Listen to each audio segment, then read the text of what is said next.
말씀은 요한 1서 1장 5절에서 2장 6절 말씀입니다.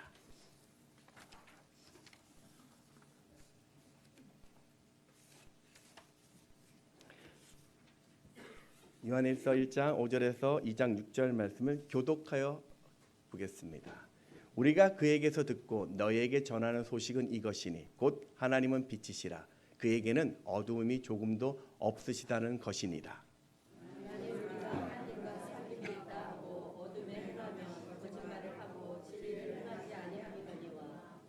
그가 빛 가운데 계신 것 같이 우리도 빛 가운데 행하면 우리가 서로 사귐이 있고 그 아들 예수의 피가 우리를 모든 죄에서 깨끗하게 하실 것이요.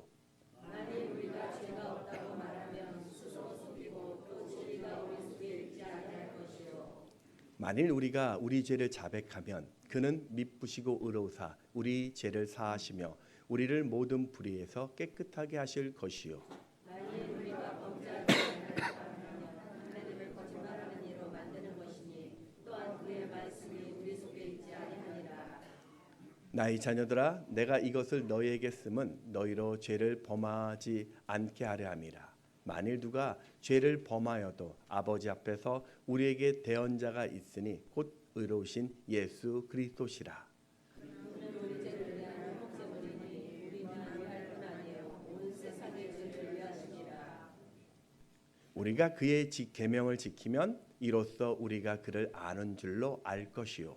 그를 아노라고 그의 계명을 지키지 아니하는 자는 거짓말하는 자요 진리가 그 속에 있지 아니하되 누구든지 그의 말씀을 지키는 자는 하나님의 사랑이 참으로 그 속에서 온전하게 되었나니 이로써 우리가 그의 안에 있는 줄을 아노라. 그의 안에 산다는 것은 그가 행하시는 대로 자기도 행할지니라. 아멘.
네, 오신 여러분 환영하고 또 축복합니다.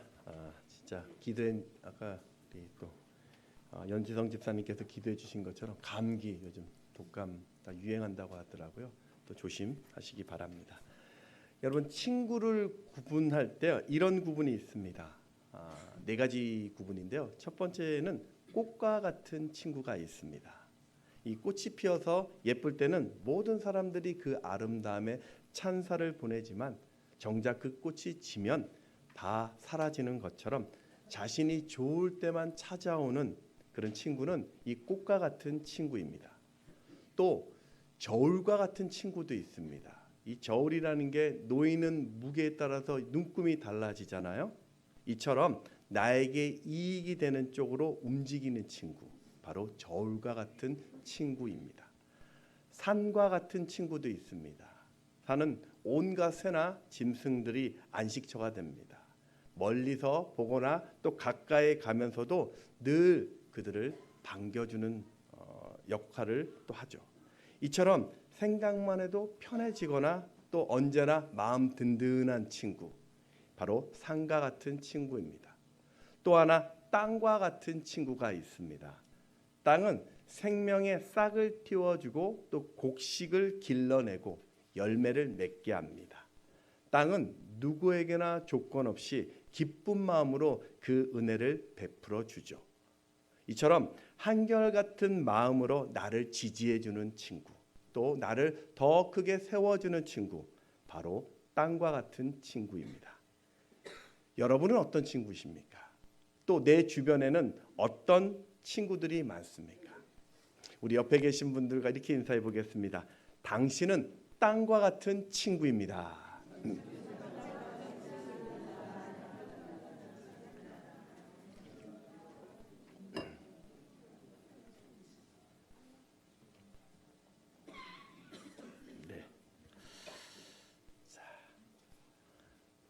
성경에서는 하나님과 이런 친밀한 관계를 누린 사람 하면 아마도 우리가 꼽을 수 있는 사람이 모세를 들 수 있습니다. 성경의 시작이 창세기이죠. 이 창세기를 누가 기록했냐면 바로 이 모세입니다. 그러면 모세는요, 어떻게 우주 만물과 이 천지의 신비를 다 알 수 있었을까요? 어떻게 죄와 그 죽음의 기원을 알았을까요? 어떻게 1500년 전에 한 번도 보지 못했던 그 사건을 마치 지금 보는 것처럼 그렇게 세세하게 알 수 있었을까요? 모세가 그 창세기는 꾸며낸 이야기일까요? 아니면 그의 머릿속에 나온 상상의 이야기입니까? 출애굽기 33장 1절 말씀을 같이 한번 읽습니다. 시작. 사람이 자기의 친구와 이야기함 같이 여호와께서는 모세와 대면하여 말씀하시며 모세는 진으로 돌아오나 눈의 아들 젊은 수종자 여호수아는 회막을 떠나지 아니하리라. 모세는 하나님과 친구처럼 교제를 하고 있었기 때문입니다. 그래서 천지를 만드신 그 하나님께서 들려주신 그 말씀을 적은 것이 창세기입니다. 요한은 어떻습니까? 요한은 우리가 알고 있는 것처럼 요한복음, 요한 1서, 2서, 3서, 그리고 인류의 미래를 예언하는 요한계시록을 기록하죠. 우리 요한복음 1장 14절에 보면 말씀이 육신이 되어 우리 가운데 거하심에 우리가 그의 영광을 보니 아버지의 독생자 영광이요 은혜와 진리가 충만하더라. 요한이 하나님께서 말씀으로 천지를 창조하실 때 그 말씀이 예수님이셨고 또 말씀이 육신이 되어 이 땅에 오심을 알 수 있었던 것도 하나님께서 들려주신 이야기였습니다. 인류의 마지막 불심판과 예수님께서 구름 타고 재림하실 것도 하나님께서 들려주신 이야기입니다. 복음서에 보면 예수님의 12 제자가 나오죠. 그 중에 가장 어린 제자가 바로 오늘 이 요한입니다. 요한은 늘 하나님과 함께 있었어요. 늘 주님과 함께 했습니다. 최후의 만찬 때는 예수님 품에 누웠던 자입니다. 그리고 예수님이 자신을 늘 사랑하는 바로 제자라고 불렀던 그 인물이었습니다. 요한복음 13장 23절 말씀을 같이 읽습니다. 시작. 예수의 제자 중 하나 곧 그가 사랑하시는 자가 예수의 품에 의지하여 누웠는지라. 그러니까 이 말씀은요, 요한은 예수님과 늘 친밀한 교제를 하고 있었습니다. 그래서 성경의 마지막 책을 기록하는 은혜를 받게 됩니다. 여러분, 오늘 우리도 누군가와 친밀한 관계를 유지하려면 그 상대를 알아야 합니다. 그냥 내 기분대로 또 내 생각대로 그냥 생각대하면 친밀한 관계는 형성될 수 없습니다. 그 사람이 무엇을 좋아하는지, 또 무엇에 관심이 있는지, 또 무엇을 원하는지, 어떤 스타일을 싫어하는지 그 사람을 이해하고 맞추어 가야 하죠. 신앙생활도 그렇습니다. 신앙생활에서도요, 가장 중요한 것은 내가 믿고 있는 하나님이 도대체 어떤 분이냐라는 겁니다. 그리고 그분과 친한 관계를 맺고 사는 것이 신앙의 핵심입니다. 저는 오늘 그럼 어떻게 해야 내가 하나님과 친해질 수 있을까? 또 어떻게 해야 하나님과 친밀한 그 관계를 유지할 수 있을까를 세 가지로 짧게 살펴보겠습니다. 첫 번째, 예수님과 친밀해지려면 빛 가운데 행해야 합니다.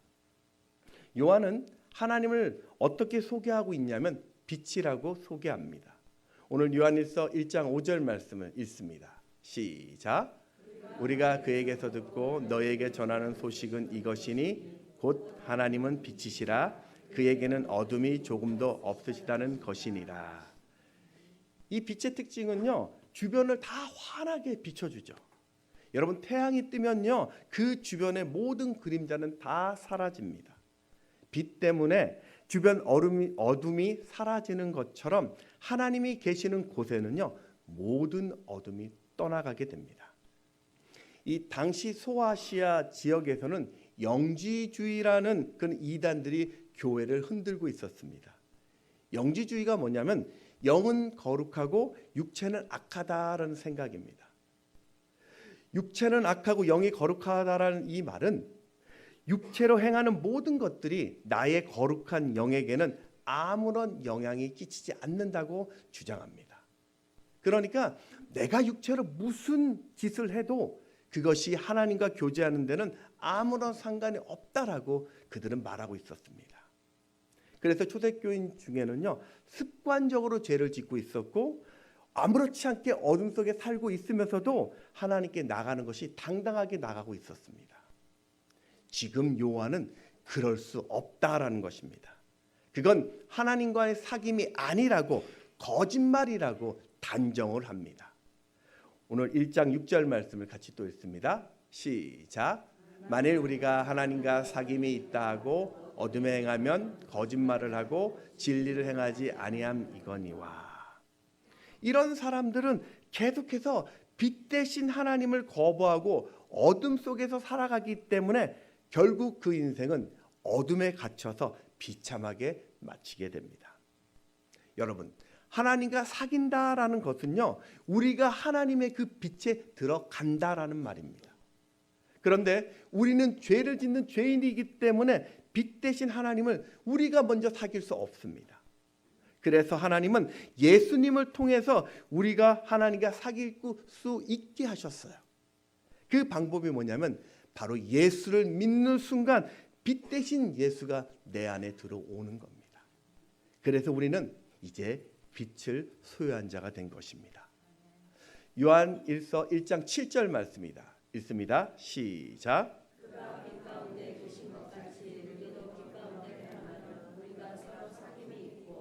그 아들 예수의 피가 우리를 모든 죄에서 깨끗하게 하실 것이요. 아멘. 여기서 빛 가운데 행한다라는 이 말이요, 뭐 죄가 없다, 완벽하다 그런 상태를 말하는 것이 아니라 반복적이고 지속적인 거룩한 삶을 살아낸다라는 의미입니다.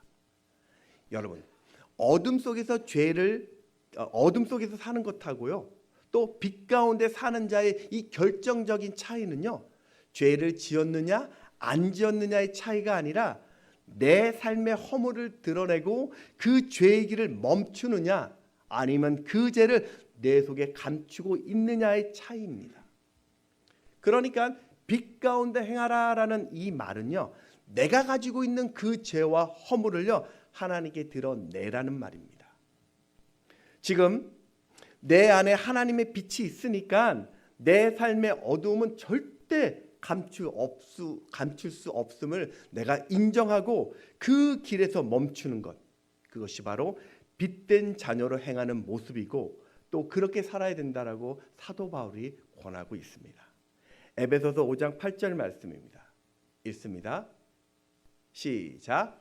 너희가 전에는 어둠이더니 이제는 주 안에서의 빛이라 빛의 자녀들처럼 행하라. 여러분, 오늘 우리가요, 내가 하나님과 사귄다라고 말하면서도 우리는 몰래 그 어둠의 길을 걸어갈 수 없습니다. 아무리 내가 교회에 오래 다녀도 늘 죄악 속에 있는 자는 하나님과 절대로 친해질 수 없습니다. 그런데도 사탄은요, 자꾸 우리에게요, 신앙생활은 신앙생활이고 사회생활은 사회생활이다라고 말합니다. 야, 그거 내가 아는데 세상 살려면 좀 죄에 대해서 좀 관용을 베풀어야 된다. 그런 어둠에 대해서는 좀 눈 감아야 한다. 세상에 죄 안 지고 사는 사람 어디 있냐? 이 정도는 괜찮아. 예, 물론 우리도요, 죄를 범합니다. 우리의 약함 때문에, 우리의 허물 때문에 우리도 늘 무너져요. 하지만 그렇다고 해서 나는 예수를 믿고 있으니까, 매주 신앙생활을 하고 있으니까 이 정도 죄는 지어도 괜찮다. 하나님의 관계에 전혀 문제가 없다. 그렇게 말할 수는 없다는 것입니다. 그건 믿음이 아니라 거짓말입니다. 아빠 우린 왜 이렇게 행복하지라는 책의 저자이신 다드림교회 김병년 목사님의 이야기입니다. 2003년도 교회를 개척해서 얼마 되지 않아 사모님이 셋째 아이를 낳고 단 이틀 만에 뇌경색으로 쓰러지셔서 사모님이 전신마비로 움직일 수 없게 되었습니다.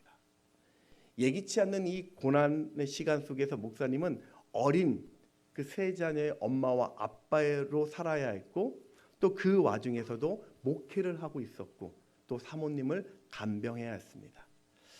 제가 그 이분의 이야기를 들으면서 제일 마음이 간 것이요, 기도했더니 병이 나았다, 놀라운 부흥을 보았다, 그런 이야기를 하는 것이 아니라 여전히 회복이 없었지만 여전히 인생의 짐을 지고 걸어가지만 그 속에서도 희망의 끈을 놓치지 않으려는 발버둥이 있었어요.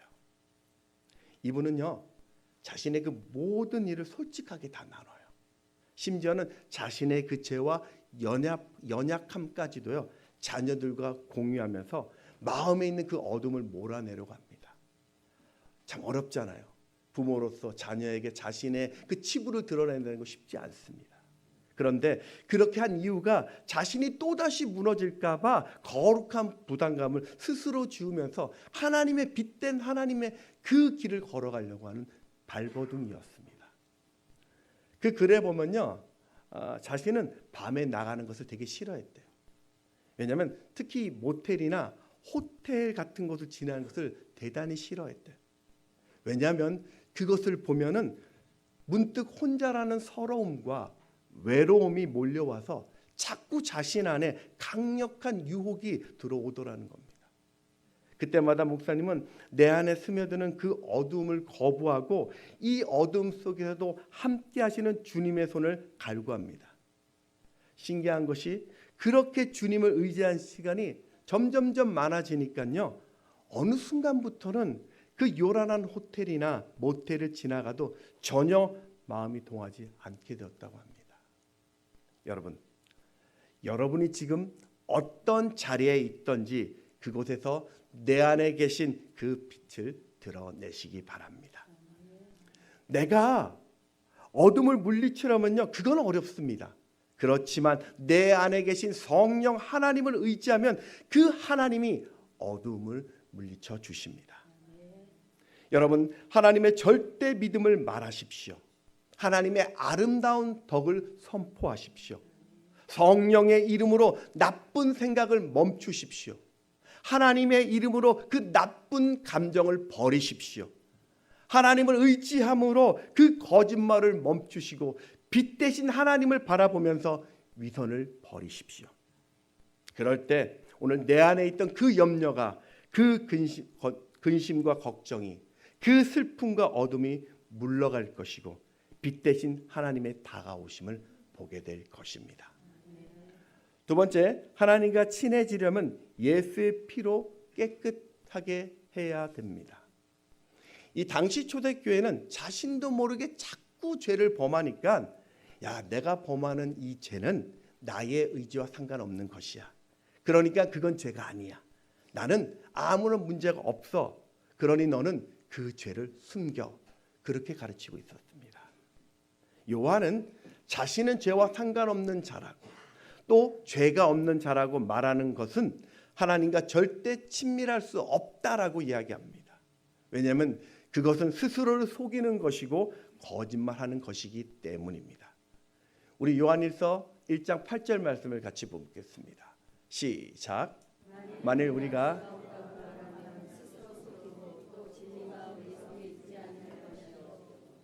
10절 말씀입니다. 만일 우리가 범죄하지 아니었다 하면 하나님을 거짓말하는 이로 만드는 것이니 또한 그의 말씀이 우리 속에 있지 아니하니라. 여러분, 세상에 죄 없는 사람은 아무도 없습니다. 우리가 잘 알고 있는 로마서 3장 23절의 말씀에 보면 모든 사람이 죄를 범하였음에 하나님의 영광에 이르지 못하더니, 모든 사람이 죄를 범하였다. 여기에 모든 사람의 저와 여러분도 다 포함되는 것입니다.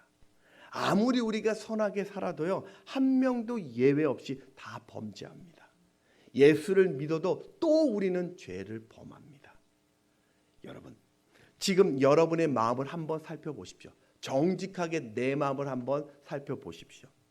남들에겐 보이지 않지만 지금 내 안이 얼마나 추한지요, 얼마나 계산적이고 얼마나 고집이 센지, 얼마나 악한지, 얼마나 고약한 냄새가 나는지 우리 스스로는 알 것입니다. 그래서 성경은요, 우리의 마음을 심히 부패한 것이라고 고발을 합니다. 예레미야서 17장 9절에 보면 만물보다 거짓되고 심히 부패한 것은 마음이라 누가 능히 이를 알리오마는. 여기서 심히 부패하다라는 말은요, 썩어서 악취가 난다라는 뜻입니다. 그래서 썩는 냄새가 풀풀 나는 그것이 우리인데, 그렇기 때문에 우리는 절대 하나님과 친해질 수 없는 것입니다. 그래서 하나님은요, 이 죄 문제를 어떻게 해결해 주셨냐면 바로 예수의 피로. 요한일서 1장 7절 하반절에 보면 그 아들 예수의 피가 우리를 모든 죄에서 깨끗하게 하실 것이요. 여러분, 예수의 피로 씻지 못할 죄는 없습니다. 예수의 피로 용서받지 못할 죄는 없습니다. 그 예수의 피로 새롭게 되지 못할 사람은 없습니다. 그렇기 때문에 요한은요, 날마다 그 예수의 피가 우리에게 필요하다라고 지금 이야기합니다. 사랑하는 여러분, 오늘 내 삶 가운데 죄의 사슬에 묶여서 움직이지 못하고 계시는 분 있으십니까? 늘 무너지는 죄가 있습니까? 나를 꼼짝 못하게 하는 그 죄가 있습니까? 늘 죄책감에 빠져 우울한 인생을 살고 계십니까? 그저 환경 때문이라고 변명만 하고 계십니까? 그건 아무 쓸모가 없습니다. 여러분, 그 높은 아파트나 그 건물에서 화재가 나면 항상 저렇게 그 에어매트를 깝니다. 이런 에어매트를 왜 설치하냐면요, 혹시라도 사람이 떨어지면 치명상을 입지 않도록 보호하는 안전장치죠. 그런데 어떤 사람이 나는 저 안전매트, 에어매트 믿지 못하겠다고 다른 데 떨어지면요, 아주 큰 낭패를 보게 되죠. 하나님도 마찬가지였습니다. 하나님과의 친밀한 사귐 속에서 혹시라도 우리가 죄를 지어 그 거룩함에서 멀어질까 봐 이 땅에 예수라는 은혜 벨트를 보내주신 것입니다. 그러니 여러분, 더 이상 그 죄를 감추지 마십시오. 의로우신 예수님이 오늘 나의 죄를 위해 대속 제물이 되셨고 지금도 내 곁에서 나를 변호하십니다. 우리 요한일서 2장 1절 2절 말씀 같이 읽습니다. 시작. 나의 자녀들아, 내가 이것을 너희에게 쓰면 너희로 죄를 범하지 않게 하려 함이라. 만일 누가 죄를 범하여도 아버지 앞에서 우리에게 대언자가 있으니 곧 의로우신 예수 그리스도시라. 그는 우리를 위할 뿐 아니요 온 세상의 죄를 위하십니다. 여러분, 혹시라도 내가 빛 가운데 가다가 죄를 범하였으면요, 예수의 피로 깨끗이 하시기 바랍니다. 죄가 생각이 나면요, 곧바로 나의 그 더러움을 하나님께 정직하게 자백하십시오. 자백이라는 이 단어가요, 나의 지은 죄를 인정하고 회개한다는 것입니다. 여러분, 신실하시고 의로우신 하나님은요, 우리가 그 죄를 자백하면 모든 불의에서 깨끗하게 해 주십니다. 뿐만 아니라 다시는 그 죄를 기억하지 않으신다라고 약속하셨습니다. 우리 예레미야서 31장 34절 말씀을 읽습니다. 시작.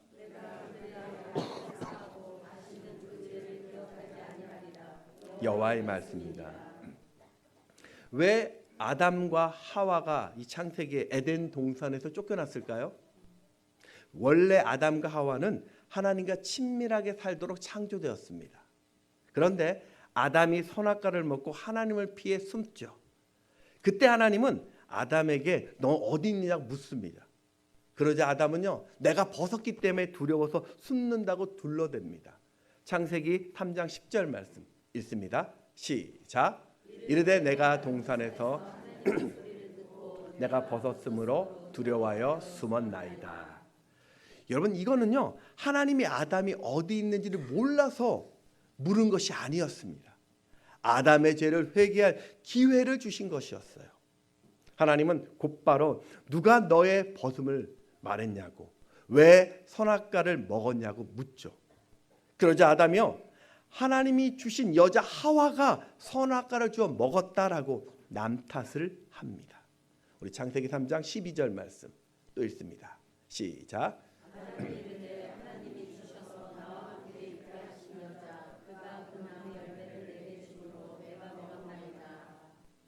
이건 하와를 향한 원망이자 또한 하나님을 향한 원망이었습니다. 당신이 만든 여자 때문에 내가 이렇게 되었다고 핑계를 대고 있는 것입니다. 지금 아담의 가장 큰 문제는 끝까지 죄를 자백하지 않았습니다. 만약에 그때 아담이 자신의 죄를 자백했다면 하나님과의 친밀함은 다시 시작했을 것이고 에덴 동산에서 쫓겨나지 않았을 것이라 저는 생각합니다. 여러분, 하나님과 친해지시기를 원하십니까? 죄를 고백하는 회개가 바로 하나님과 친밀함을 유지하는 방법입니다. 그러니 숨지 마시고 예수의 피를 의지하십시오. 그 핑계를 그치시고 내가 범죄하였다라고 자백하십시오. 그래야 할 때 나를 깨끗하게 하시는 그 성령의 능력이 하나님 안에서 기쁨과 자유와 환희를 줄 것입니다. 자, 세 번째, 하나님과 친해지려면요, 말씀을 지켜야 합니다. 오늘 3절에 보면요, 우리가 하나님과의 계명을 지키면 하나님을 아는 자라고 이야기합니다. 요한일서 2장 3절에 보면 우리가 그의 계명을 지키면 이로써 우리가 그를 아는 줄로 알 것이요. 또 예수님이 행하시는 대로 우리가 행하면 우리가 그 예수 안에 거한다라고도 말합니다. 우리 6절을 같이 한번 읽어보겠습니다. 시작. 한다고 하는 자는 그가 행하시는 대로 자기도 행할지니라. 어떻게 하면 우리가 하나님과 친해질 수 있냐고요? 어떻게 하면 우리가 하나님과 더 가까워질 수 있느냐고요? 바로 하나님의 말씀을 읽고 그 말씀대로 사는 것입니다. 그게 인생의 답입니다. 하나님을 안다라는 것은요, 내가 그만큼 거룩함을 가지려고 노력할 때 진정으로 알게 되는 것입니다. 요한복음 14장 21절에 보면 나의 계명을 지키는 자라야 나를 사랑하는 자니 나를 사랑하는 자는 내 아버지께 사랑을 받을 것이요 나도 그를 사랑하여 그에게 나를 나타내리라. 제가 예전에도 한번 소개했던 분이신데 바로 브라질 아마존 밀림에 살고 계시는 김철기 선교사님이십니다. 이분은 가난한 농촌에서 6년을 목회했는데 사실 그때까지도 선교에 대해서 한 번도 생각한 적이 없었다고 합니다. 근데 어느 날 그 인도에 선교사가 필요한데 아무도 갈 사람이 없다라는 이야기를 우연하게 듣게 됩니다. 그 이야기를 듣는데 갑자기 그 마음속에서 아무도 갈 사람이 없는데 그럼 나라도 가야 하나? 라는 그런 마음이 들었대요. 그러면서 아주 오래전에 당신이 하나님께 했던 그 기도가 문득 떠오르게 됩니다. 하나님, 저는 잘난 외모도 없습니다. 설교 능력도 없습니다. 재산도 없습니다. 인맥도 없습니다. 제가 보니 제가 하나님께 드릴 게 없는데 하나님, 제 목숨을 바치겠습니다. 그 철없이 했던 그 기도가 자꾸 떠오르더래요. 그래서 하나님의 음성으로 알고 순종해서 선교사 파송을 받습니다.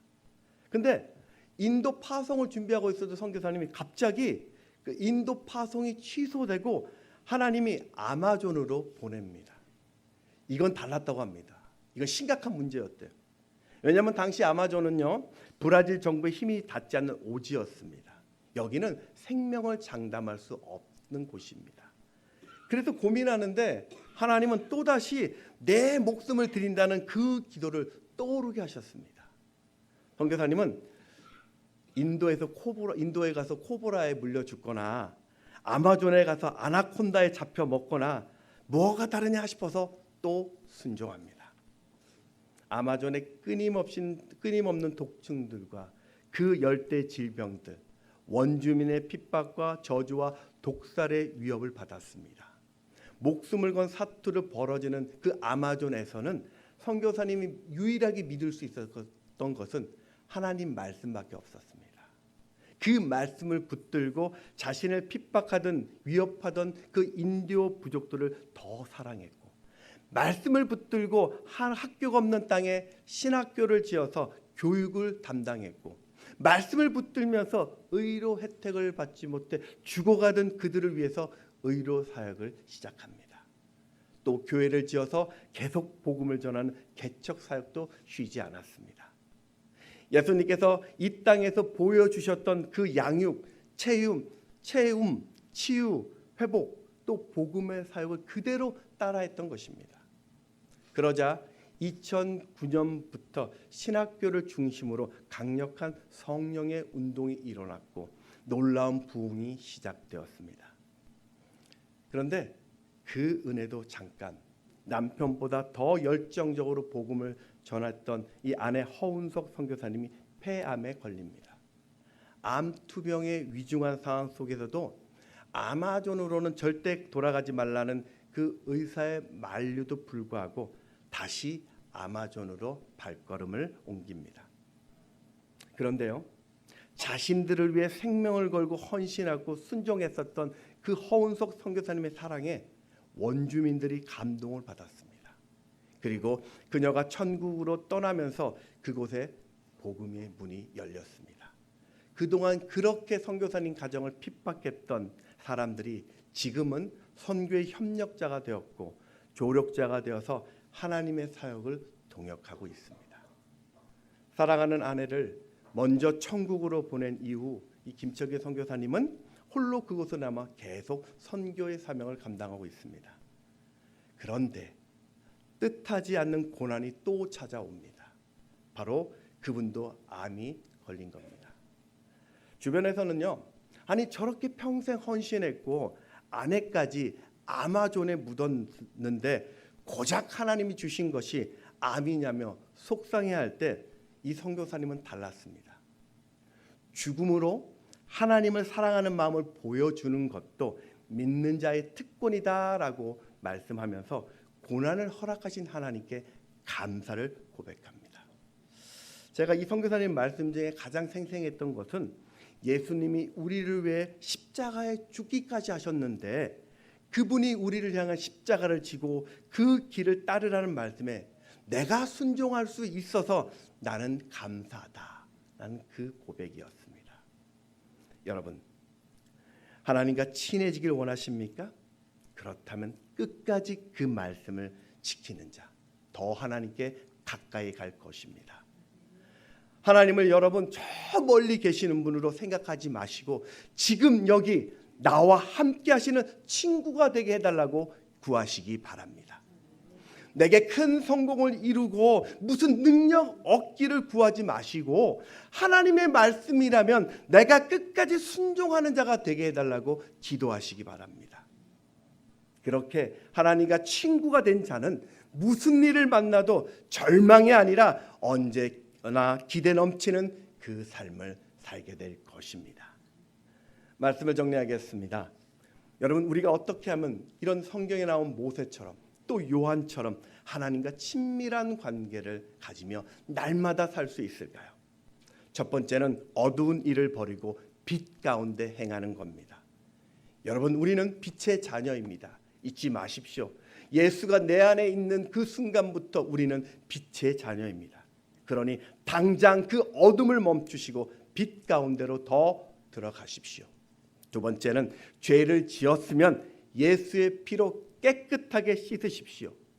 예수님의 보혈에는 능력이 있습니다. 매일 잠자기 전에 오늘 지었던 죄를 있다면 회개하시고 매일매일 새로운 아침을 맞이하시기 바랍니다.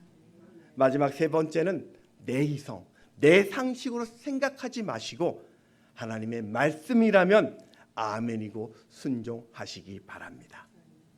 그렇게 하늘과 땅과 온 우주를 만드신 창조주 하나님이 나의 친구가 될 때 세상이 감당치 못하는 인생을 살게 될 것입니다. 오늘 그 인생을 사는 그런 복된 은혜를 누리는 여러분 되시기를 주의 이름으로 축원합니다. 아멘. 우리 찬양하겠습니다.